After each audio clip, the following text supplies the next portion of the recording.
Excited এখন যে কাজটা অলরেডি হয়ে গেছে, তোমাদের সামনে চলেও এসছে, আগে ট্রেলার লঞ্চ হয়ে গেল।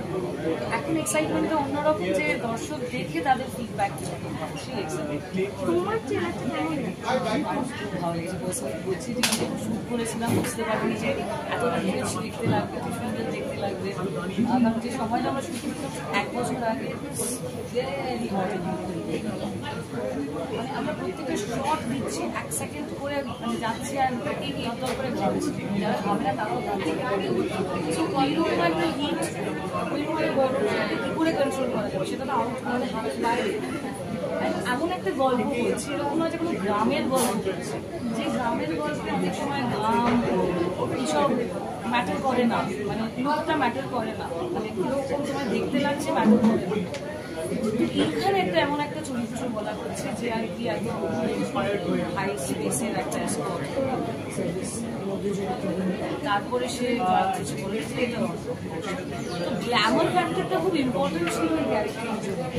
তো ওই কারণে না ওইরকম একটা স্পেসের সময় কাজ করাটা, শীতকালে শুরু করতেও আমরা অন্যরকম একটা আনুভূতিগত বিষয়টা সেটা হয়নি। সেই কারণে আমি বলবো যে ট্রেলারটা দেখে আমি বুঝতে পারিনি একদম যে এরকম একটা স্পেসের মধ্যে করেছি, কিন্তু সময়টা জুড়ে কিন্তু একটা স্ট্রেচ অ্যান্ড এভরিথিং।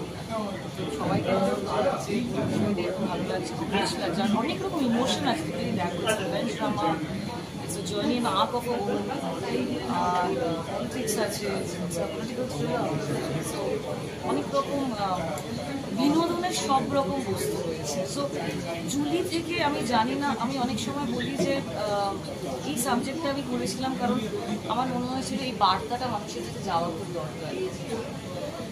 একটা জিনিস আমি বলবো যে প্রান্তিক মানুষকে আমরা কোথাও একটা নিজেদের মধ্যে সামিল করছি, সেটা জুলির মধ্যে আছে হয়তো কিছুটা, কিন্তু মোর দ্যান দ্য বার্তা, মানে মোর দ্যান দ্য মেসেজ। আমার মনে হয়েছিল যে উৎসব একটা ভালো এন্টারটেইনমেন্ট